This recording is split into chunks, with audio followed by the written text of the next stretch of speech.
자, 붉은 벽돌로 지어진 르네상스 양식의 건축물 옛 부산 세관 청사 기억하시는지요? 부산의 대표적인 근대 건축물이었지만 1979년 도로 확장 공사로 철거됐습니다. 옛 부산 세관 청사 복원이 추진되고 있습니다.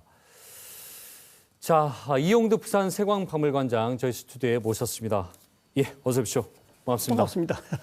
자, 최근에 KBS 대기획 영상복원 부산항 이 방송이 있었는데 여기서 이제 세관 모습을 복원을 했습니다. 지금 저 나오고 있어요, 화면에. 정말 멋지네요. 그렇죠. 예. 자, 이게 저 어떤 건물이었는지 관장님 보면서 소개 잠깐 해주시죠. 예. 그 부산 세관 예청사는요, 통감업 시대인 1906년부터 1911년 약 5년에 걸쳐 가지고 벌어진 부산 세관 설치 공사 때 지어졌습니다. 부지가 이제 메리트다 보니까요, 우리나라 최초로 철근 콘크리트 공법으로 기초를 해가지고 1910년에 이 공사에 들어가가지고 그 다음에 1911년에 그 완공을 받습니다. 건물은요 그 벽돌과 하강석을 아주 조화롭게 결합해서 그 벽돌조 2층 건물이었고요. 여기에 그 3층에 그 탑이 올려졌습니다. 르네상스 양식의 우한 그 건물이었기 때문에요. 이 금색이 부산시에서는 지방문화재 제22호로 등록을 하기도 했고요. 역사적 의미가 그만큼 있었다는 거죠. 그렇죠. 특히 그 전하는 이야기에 따르면은 그 벽돌이 붉은 벽돌이니까 이 러시아에서 가져왔습니다. 그 당시 하루 인부삭이 벽돌 한 장갑과 같다는 거죠. 아, 그래요? 그 정도였습니까? 그래서 그 가져올 때도 하얀 종이에 싸가지고 아주 뭐 귀하게 가져왔다는 이야기도 하는데. 네, 그래서 이 부산시한 예청사는 뭐 부산에서 만약에 일본에서 그 간부 연락선을 타고 강하게 오게 된다면은 부산 세관의 앞에 와서 인증샷 하듯이 사진을 촬영하고 그다음에 이제 건너편에 있는 부산역으로 가가지고 뭐 서울로 갔다는 그런 이야기를 하니까. 그 당시에 최고의 상징물 시그니처. 그렇죠. 뭐 저 사진으로 봤지만 4층으로 된 그 종탑 높이. 종탑 모양이죠. 그렇죠. 매우 인상적이었습니다. 그렇습니다. 그 이제 L자 행인데 L자가 높이와 밑에 길이가 틀리지 않습니까? 그러니까 자른 그 부분에 그 뒤에 뭐냐 종탑 4층이 올라갔죠. 그러니까 아주 이제 균형을 맞춰 놓은 거죠. 그렇군요. 균형 그 구조적으로도 빌 수 있는 부분을 그렇게 메꿔 올린 거군요. 탑이 그렇게 가는 거죠. 그게 왜 있는지 이제 이해가 됐네요. 자, 이게 안타깝게 이제 철거된 부분, 철거 과정도 잠깐 짧게 요약을 좀 해주시죠. 참 이거 건물이 말이죠 철거되지는 않아야 되는데 이 1970년 당시에 이 부산항은 이 물동량이 하나의 최하 현상이 벌어집니다.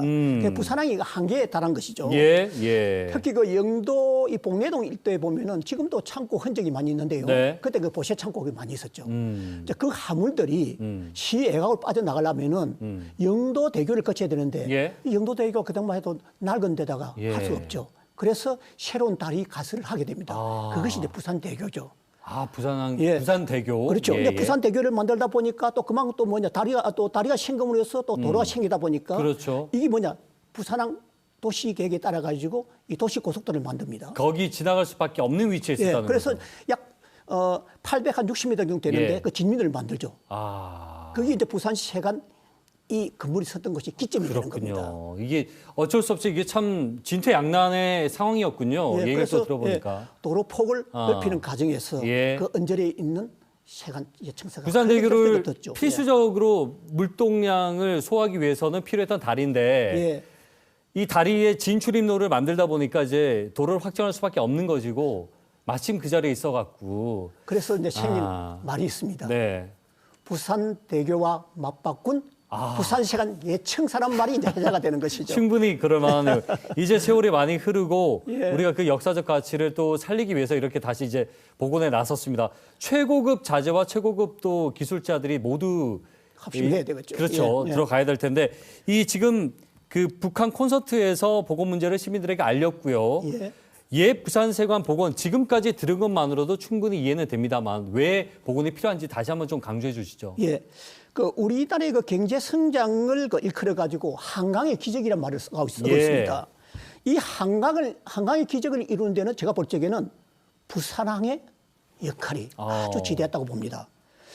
1970, 80년대만 하더라도 이 부산항에 들어오는 그 수출 물동량이 네. 이 전국의 약 80%를 차지했거든요. 그래서 그 들어오는 세수는 네. 부산시장을 통해서 국고에 들어갔고, 그 부산항은 들어오는 원자재부터 예. 시작해서 시설재라든지 그 다음에 수출 물품이 부산항을 통해서 예. 산업 현장으로 예, 또는 예. 그 수출국으로 갔단 말이에요. 이 그러니까 한마디로 말하면은 이 대한민국의 오늘이 있기까지는 이 부산항이 그야말로 큰 뭐 성적한 겁니다. 예. 그런데 그 지난 2월 26일이 부산항 개항 148주년이었습니다. 그렇죠. 예. 그래서 흔히들 말하죠. 부산항은 유구한 역사를 가지고 있다. 역사를 말할 수 있는 것이 지금 현재 뭐가 있습니까? 없어요. 그러니까 이 부산시가 예청사만 그나마 남아있다면 예. 어느 정도 그 역사성을 말할 수 있는데 뗄래야 뗄 수가 없는 거죠. 당연히 이제 세관의 역할을 우리가 안다면 산업 경제 태동과 세관은 결을 같이 하니까. 그렇죠. 그래서 부산항의 성장 발전은 네. 부산 세관의 성장 발전과 같은 궤를 가지고 그렇군요. 있죠. 예. 한강의 기자 진짜 오랜만에 듣는 얘기인데 이게 우리 어르신들은 잘 알 거예요. 우리나라가 이렇게 발전할 수 있었던 근거인데 예. 그 자리에 부산항이 사실 있었다라는 거 우리가 좀 기억할 필요가 있겠군요. 자, 그래서 보건장소가 북항 재개발 부지예요. 예. 예, 요거는 뭐 특별한 의미가 있겠습니까? 그 본래 이 복원을 하려면은 본래 있었던 그곳에 복원을 해야 되는 겁니다. 네. 지어야 되는 네, 거죠. 네. 그런데 현재 그 복원, 본래 있었던 그 건물 장소가 네. 이 도로에 편입이 되기 때문에 지금 지을 수 있는 여건이 못 되죠. 위치가. 그렇죠. 예. 그래서 마침 그 부산 세관 앞에 그 공유 수면을 최근래 그 매립이 됐습니다. 네. 그래서 이제 부산 세관의 땅과 그 새로 받은 그 매립지 땅을 서로 대토를 해가지고 예. 이제 그곳에다가 이제 짓고자 하는 거죠. 그렇군요. 예. 자, 복원 추진이 이번에 처음이 아니라고 들었어요. 그동안에 예. 뭐, 우여곡절 끝에 이제 안 된 것도 있었는데 결국 이제 이렇게 추진하게 됐는데 그럼에도 우리가 좀 우려스러운 점들이 있습니다. 걸림돌이 없을까요? 물론 이 건물을 전락하니까 제일 먼저 부지가 확보돼야 되고 그다음에 이제 예산이 확보돼야 될 거 아닙니까? 예. 그럼 또 지역민의 그 공감대도 중요했고요. 또 무엇보다 중요한 것은 그 주도하는 칸에서 이걸 짓고자 하는 의지도 중요했죠. 예. 그런데 마침 이제 최근에 들어서는 보니까 참 이런 문제들이 걸림돌이 하나둘 다 해결이 됐습니다. 그렇기 때문에 지금은 이 예청사를 짓는데 큰 탄력을 받고 있는 거죠. 그렇군요. 예. 이게 지금 정상적으로 들어간다면 완성을 언제로 목표로 하고 있습니까? 다고는 2년 후가 그러니까 2026년이 예. 부산항 개항 100주년이 됩니다. 그거 맞춰서. 예, 맞춰서 같은 값이면은 100주년에 맞춰가지고 예. 내년에 공사 들어가서 그 후내년에 만약에 이 건물이 들어서게 내년에 된다면은 공사 들어가려면 시간이 많지가 않아요. 빨리빨리 좀 그렇죠. 준비를 해야 될 것 같은데. 예. 일단은 세관이 복원이 된다면 역사적인 의미도 있겠지만 또 원도심 지역의 관광 활성화에도 도움이 될 것 같아요. 예. 만약에 들어서는 그 위치에 들어서게 되면은 이 예청사를 중심으로 5km 이내에 다양한 부산 원도심의 그 관광 그렇죠. 자원들이 있죠. 예. 예를 들자면은 뭐 영도다리도 있고 근대역사관도 있고 네. 용두성 공원이라든지 자갈치 국제시장, 네. 그다음에 40계단 기념관도 있고 부산 기상대라든지 그렇습니다. 민주공원, 임시도 기념관, 동아대 석당박물관, 뭐 부산역도 있고 그래 뭐냐 이 국제여객선 터미널도 예. 있지 않습니까? 그래서 이제 제가 볼 적에는 이 관광이란 것은 예.